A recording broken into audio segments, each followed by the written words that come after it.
Hey guys, Prowl 1701 here, and today we're going to talk about the worst 15 stories from the past decade of Doctor Who, the TV show. Now, not Big Finish, but we're going to be looking at what I think are the top 15 worst stories the show has put out in the past 10 years, from 2015 through 2025, basically Series 9, Capaldi's second season through the story in the engine when I am recording this. Interstellar Song Contest has not aired yet. Now, I've already done a list ranking the top 15 stories I think are the best, so I don't want you to think I'm just overly negative on modern Doctor Who. I did do a video ranking the top 15 stories I think are the best stories to come out in the past 10 years, but I also think we should do a list talking about what I think are the 15 worst stories Doctor Who has put out in the television show over the past decade. Now, this one is going to be, there's definitely some more subjectivity mixed in with this one than there was with the best video. I was trying very hard to rank the ones I thought were the best. Not necessarily my favorites, but the best. I was trying to be as objective as I could. This one, there's a little more subjectivity mixed into. Some of my least favorites are definitely playing into this.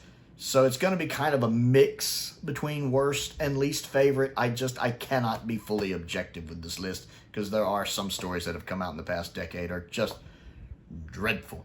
This list will be in ascending order, as in the bottom one. The first one we talk about is the one I think would be the best out of this group, and the one at the top I think is the absolute worst episode we've gotten in the past 10 years. How lucky for Series 8 and Kill the Moon that it slightly falls out of the qualifications for this list coming out in 2014. So we will go in ascending order, and the stories will get progressively worse, in my opinion, as the stories go on. At the bottom in 15th place is Praxius. Now, Praxius, I don't think is necessarily bad. I think it's a bit forgettable. I think it's just kind of there. It falls into the worst category simply because all the other stories that aren't on this list, I think, are better in one degree or another. I think Praxius is just kind of there. I think I've only watched it the one time. It's due a rewatch. I don't own it, though. And since I don't have my HBO Max account anymore, I don't actually have a way to watch this story because I don't own Series 12. I only own Flux from the Whittaker era. I think I actually have the Jodie Whittaker collection, the U.S. collection, on my Amazon wish list if anyone wants to check that out. But I don't have access to Series 11 and Series 12 or the specials, so I can't actually watch those episodes from her era currently. But Praxius was fine. I didn't really care for the story. The performances were kind of okay. The ending wasn't bad. The guys in the gas mask certainly looked creepy. And then the one girl whose friend died, she's upset that her friend died for like 3 seconds and then it's never brought up again. Also, I'm not quite sure what the messaging of this episode is. I think it would have been better if we'd actually gotten the Autons. I guess the messaging is plastics can be bad. Sure, okay. I think Autons would have been a better way to do that. But it's not necessarily a bad episode. It's a flawed episode, but I wasn't sitting here at the end of when I saw it going, ooh, this was dreadful. I wasn't thinking that. It's just kind of there. Kind of like the modern day version of how Terminus felt for me for a long time. Terminus has slowly grown on me. Next on the list is Joy to the World, which, again, I don't necessarily think is bad. It's probably D tier for me. It does some nice things. The set design looks really good. I like the concept of a hotel in time like that and explaining what that extra door is there for. I like that. I don't really care for the actress playing Joy. She's not bad. She doesn't blow me. She does have some moments where she's really good, like when she gets frustrated and shoves the Doctor, but she's not blowing me away. I'm not as into her as an actress, I guess, as some people are. She's fine, though. She's not bad. She's fine. Once again, I don't really care for the Silurian because I just hate what modern Doctor Who has done with the Silurians. I hate the Silurian design in modern Doctor Who. The Silurian wearing a suit. I can't take that seriously. I just can't. Now, the part of the episode I love is when the Doctor spends the year with Anita, is that her name? At the hotel. That's great. I love that part of the episode. I like the camaraderie between the Doctor and, I can't remember her name. I'm just going to call her Anita. I like the camaraderie between her. The actress playing her is great. She is phenomenal. She would make such a good companion. There's a lot of us who are like, yeah, make her a companion. And it's just nice to see the Doctor living a normal life on Earth for a year. That's enjoyable. And it's got some nice humorous bits in there. Like when he gets the plunger, he's like, is this thing loaded? You know, I enjoyed that. That montage, well done. The stuff going on with the briefcase is interesting. I find it interesting, and what they're doing, what the people who own it are trying to do, interesting. The bit with the T-Rex is really neat and looks impressive. I don't really care for the ending with Joy eating the thing, and I'm not even going to go into the jokes there. And then her becoming the Star of Bethlehem. Oh my God, that's so stupid. Sacrilegious too. Like I could literally see the Christians getting highly offended. And it's unnecessary. It's stupid. It's not clever. It's just eye-rolling annoying. It's like it's Orphan 55 ending annoying. Next on the list is Orphan 55. Now, I did a video a long time ago at this point called The Good, the Bad, and the Ugly of Orphan 55, basically, because there's good things going on in this episode. There are. The fact that I didn't realize they were on Earth, with the very Beneath the Planet of the Apes reveal of that, I always give props to that. I didn't catch on to that. I like that. But there's so much pulling this episode down. The Benny stuff, the cheap makeup on the girl that looks like John Candy from Spaceballs, the ending speech that feels so patronizing and finger wagging and hitting you over the hammer with a hitting you over the head with a sledgehammer. It's just dreadful. That ending, I mean, seriously, that ending, if it had been better, would have bumped us up a few more places. And just it not being that interesting. And even ending aside, I don't typically want to go back and rewatch this one, despite being other things I like in it. I like the kid with the green hair. He seems smart.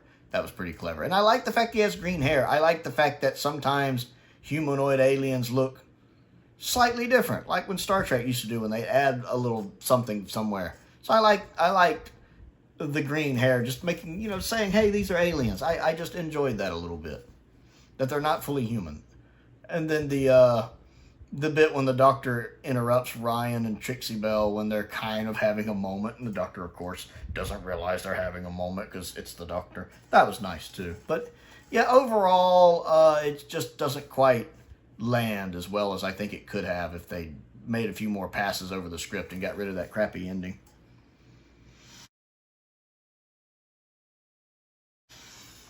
Next on the list is the Zyon two-parter, which does not need to be a two-parter. If this was just a single episode, it would work so much better. If this episode's boring, I get so bored. Clara being replaced by the Zyon. Yeah, I know. And Jenna Coleman's doing a good job playing Betty. Don't get me wrong. But it's uninteresting. You can see it happening. I feel like Kate doesn't get enough to do. Also, Kate being with a top cop that turns out to be a Zyon. Yeah, I saw that coming 60,000 miles away. The soldiers getting killed because the Zyons look like their family.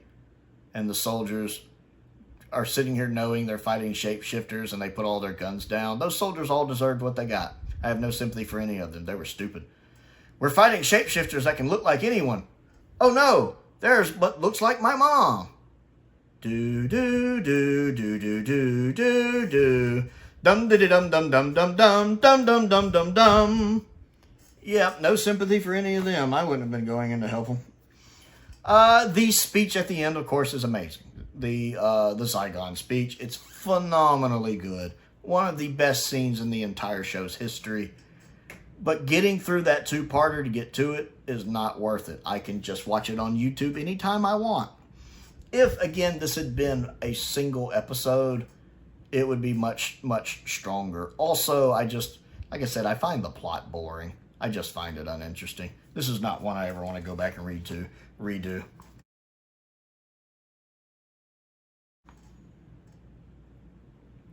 Next on the list is The Girl Who Died and the Woman Who Lived, although these, for me, are less a two-parter and more a sequel story.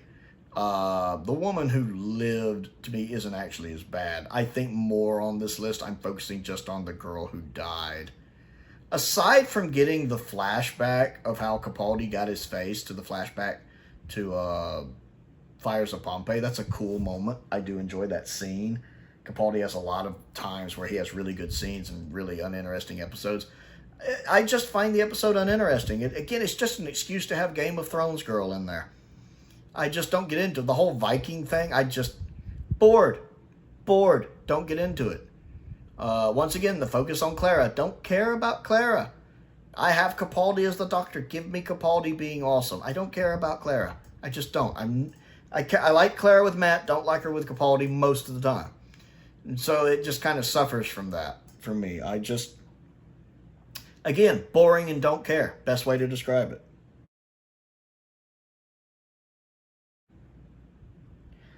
Next on the list is Oxygen, a controversial choice. Oxygen is very divisive. People either really like it or they really don't.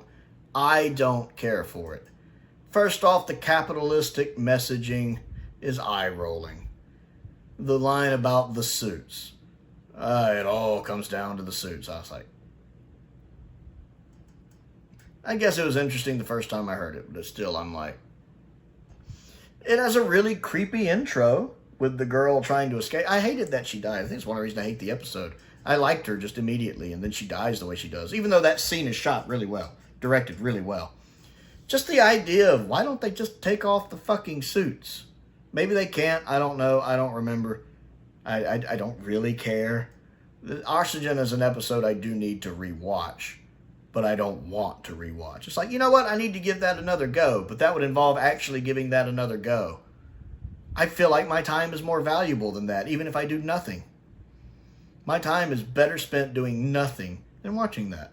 Interesting, the consequences of the Doctor's actions with him leaving him blind, which plays into the events of the Monk trilogy later. But it's an interesting way to do a Doctor Who zombie episode, I'll give it that. It is a scientific way to do a zombie episode, which again, zombies have been very popular in the past 20 years, really ever since 28 Days Later and the Dawn of the Dead remake came out. You know, zombies have really enjoyed popularity. So it's a scientific way to get a zombie episode. I respect that.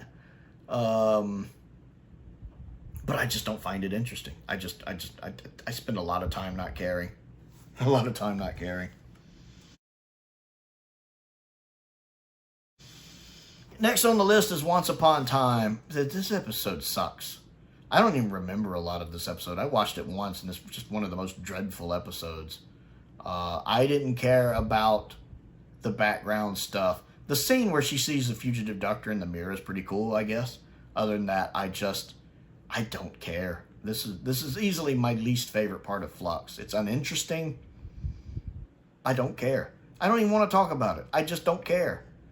I'm surprised this one doesn't rank higher, actually. Because I'm trying to rank these by how much I don't want to rewatch them. This one probably deserves to be higher, to be honest. It just, I don't want to go back through this. The only reason I would watch this again is if I just decided to rewatch all of Flux. And I typically don't do that. Next on the list, and I'm putting them together, is Lie of the Land and Pyramid at the End of the World. I just find the second and third parts of the Monk trilogy, again, uninteresting. Now, I like Extremis. I don't put Extremis on the list because I enjoy Extremis. I think it's clever, actually. And it kind of makes me think of it being like the digital version of the Android Invasion. And of course, I love the Android Invasion. The weakest story of season 13, perhaps, but it's season 13. It's still amazing. Or it's still really good. So this is kind of the digital version of that, and I like what they do here. I like the ending. I didn't see that coming, so I was like, that's clever. I like that. I enjoy Extremis, but parts 2 and 3, they're just uninteresting to me. I don't get into them. I found them boring. Once again, I probably need to go back and rewatch the entire trilogy at some point, but parts 2 and 3, I'm just like, can I not? And so they make the list just because I have zero desire to rewatch them, even though I need to rewatch them. Next on the list is Rogue. I did not get into Rogue. One, not a big fan of the Doctor in relationships. Straight relationships, gay relationships. I prefer my classic Who asexual Doctor.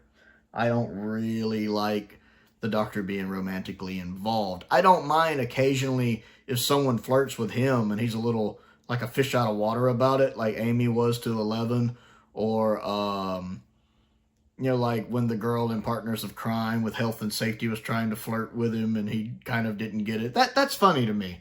And I enjoyed the flirty banter with 11 and Clara, because again, it was funny. And Michelle Ryan's character in Planet of the Dead with 10, because it's funny. And well, they actually have really good charisma. But the stuff with like 10 and Rose never worked for me.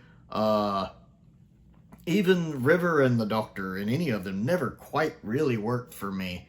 And just, while I think the actor playing Rogue and Ncuti Gatwa are playing their parts well, I just don't care for that. And then it makes the criminal of sin of having the romance take precedent over the story, which I don't like. Not that I find the story really that good, but the story feels like it's in the back seat compared to the romance, which feels like the driving force of the episode, and I don't really like that decision. I think the makeup on a lot of the bird creatures doesn't look that great. Now, on the main woman, it looks really good. Some of the others, it doesn't really do much. The fake out of Ruby being taken over, which it kind of has to cheat to do, I didn't really like that. The battle earrings is so stupid, and if that's a thing, why don't they use that more often? Didn't like that as well. Liked hearing Poker Face. I like Poker Face. Good song. But yeah, it's just not an episode I enjoyed. And then once again, the Doctor crying. And once again, the Doctor not being able to press the button and someone else having to sacrifice themselves for them.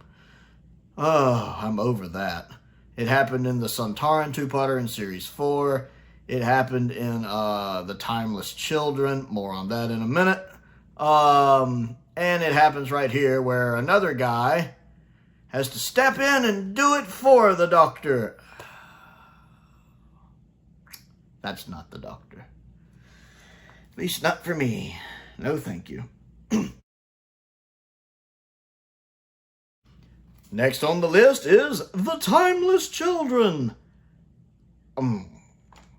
Not only does the Timeless Children have someone have to step in and press the button for the Doctor, because the Doctor is a pansy these days, but also the Timeless Children retcon I don't like. It turns the Doctor from being not only an average Time Lord, but not even really an average Time Lord, really.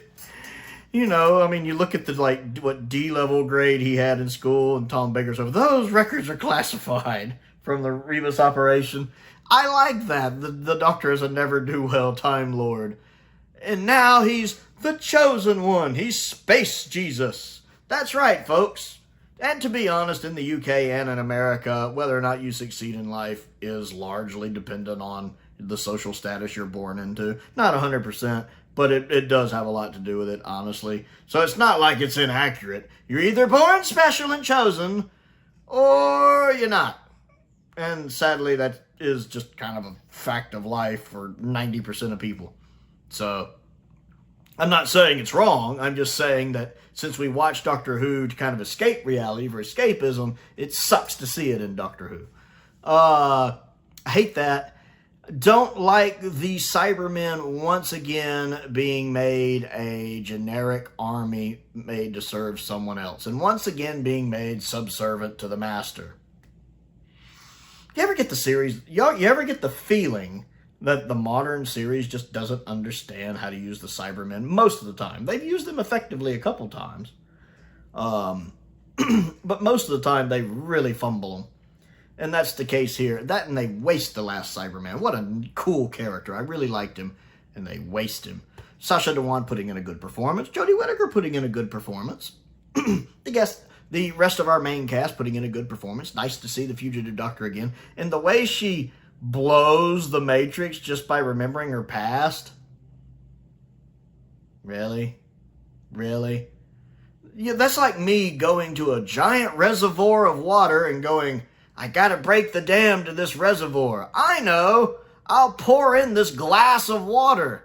That'll do it. You know, it's supposed to have all the memories of all the Time Lords ever. And she's going to give it her memories. And we don't know if it's giving her memories that she still has or all of her old memories. But, like, you've got this vast knowledge and you think, we'll put in a little more knowledge and it's going to short the whole thing out. Not how the Matrix works. Yeah, lots of problems here. Oh, also the ending with them blowing up the Cybermen ship. Deus Ex Machina yet again. Because the modern Who format does not typically work.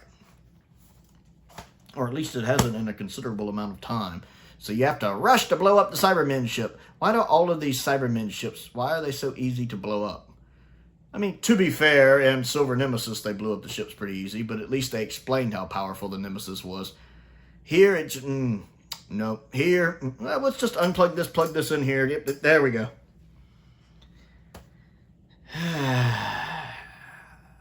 The Timeless Children is bad on so many levels.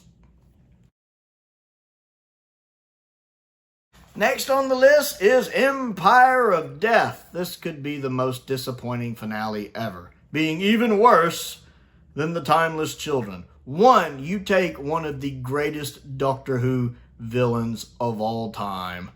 First off, you ruin his design. And because instead of Sutekh, inspired by wonderful Egyptian artwork, you have Scrappy Doo! And we all find Scrappy Doo intimidating, don't we?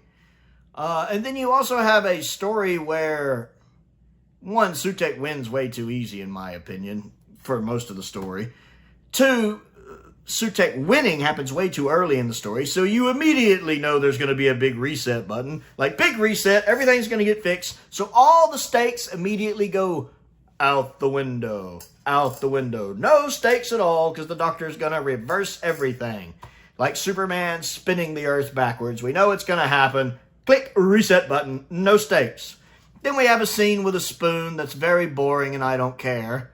Although maybe the spoons will have relevance later. DW Fan 91 did an excellent video talking about the spoons recently. Looking forward to seeing if there is some relevance to the spoons, because they do pop up a lot. Maybe the final villain is Sylvester McCoy. That'd be fun. I'd love to see a villain that looks like that McCoy playing a villain because the villain took the form of McCoy to mock the Doctor. I'd be for that. Just because I'd love to see more of McCoy. Especially with the beard McCoy's sporting now.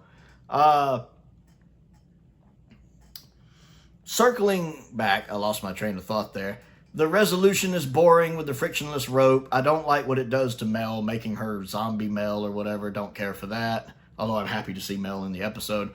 Love the fact they brought Gabriel Wolf back. Love that. Anytime Gabriel Wolf is talking, I'm like, yes, Gabriel Wolf. Love the fact that, one, Gabriel Wolf was willing to do it. Two, they reached out to get Gabriel Wolf. Love that. But the actual episode, other than that, highly disappointing. Highly disappointing. Coming off a season that had been, for the most part, pretty strong. It had its ups and downs, but pretty strong. It just kind of ended on a whimper for me. And that's disappointing. This one ranks this high, not only because it's dreadful, but just because it's disappointing. Despite having one or two good things in it.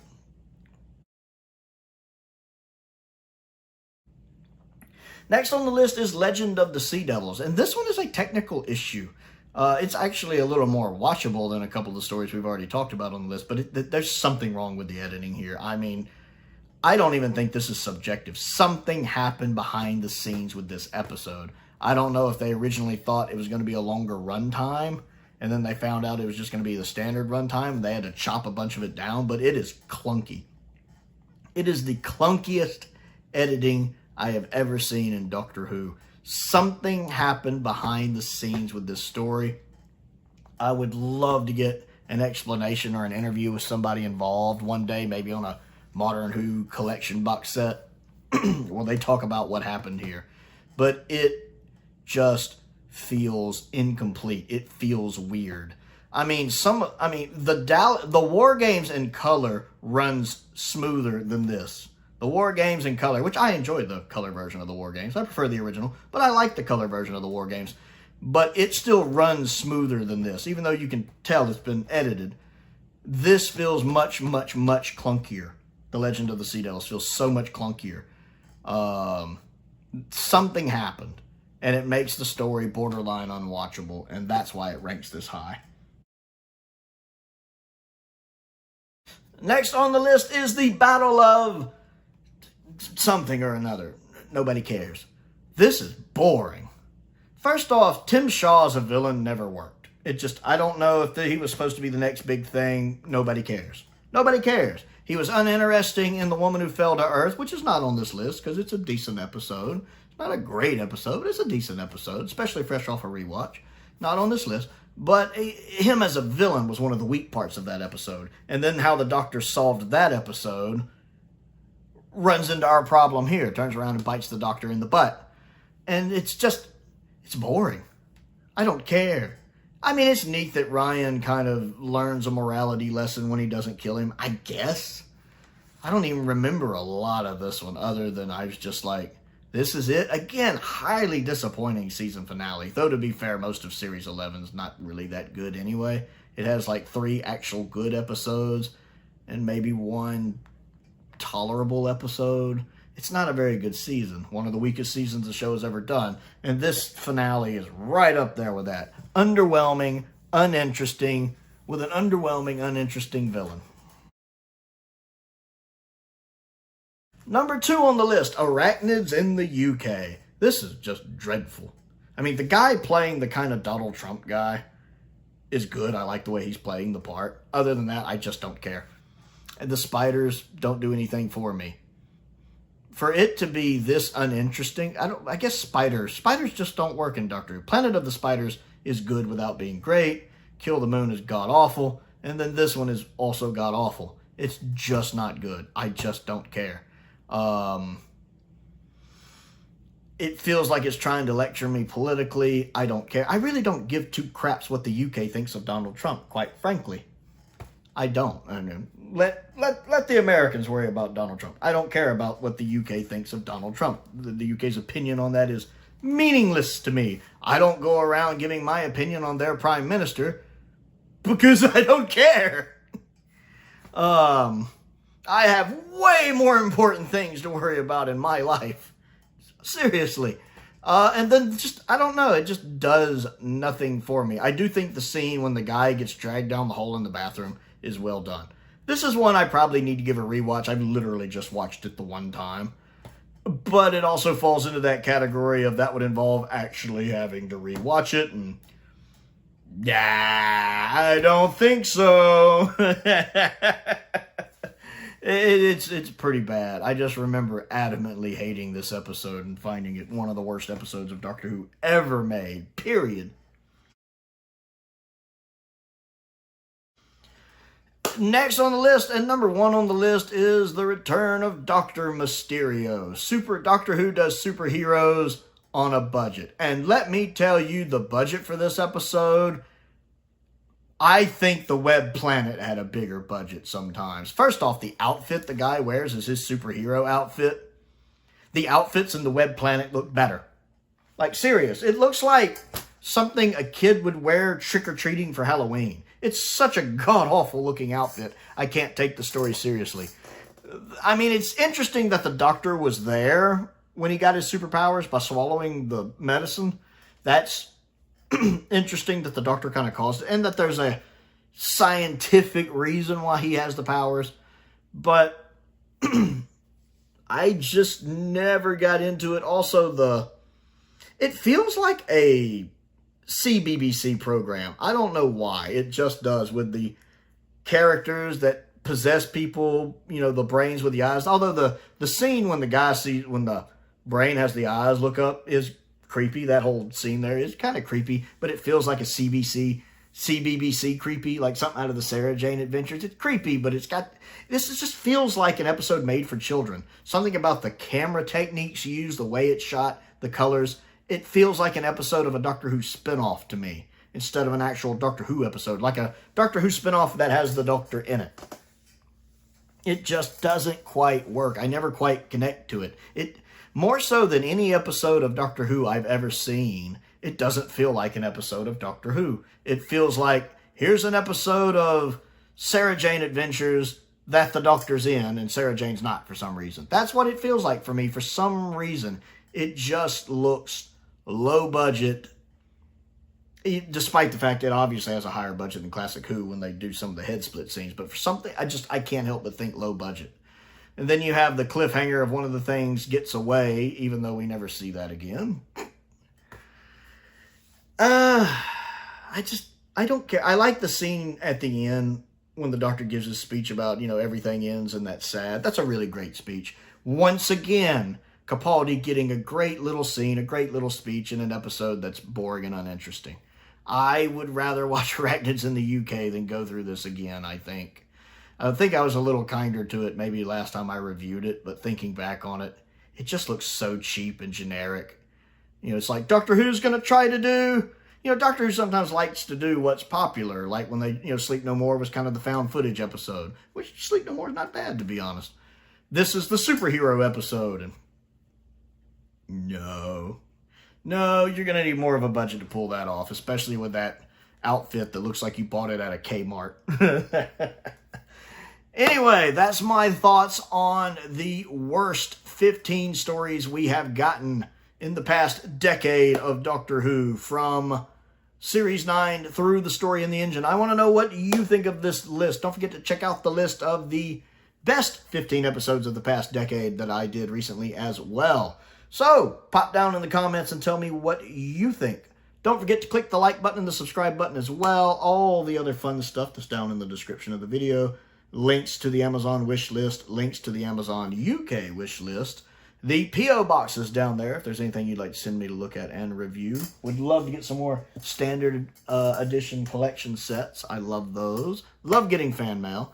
Also have a link to the link to the Patreon down there as well. I want to give a shout out to some of my top tier patrons: Sam Venning, Finn Perkins, Colin Coney, and Unknown289. I appreciate their support, as I do the support of all of my patrons. It does mean a lot. A lot of them have been with me. Even a lot of the lower tier ones have been with me for a long time. And I really appreciate each and every one of them. As always, thank you for watching.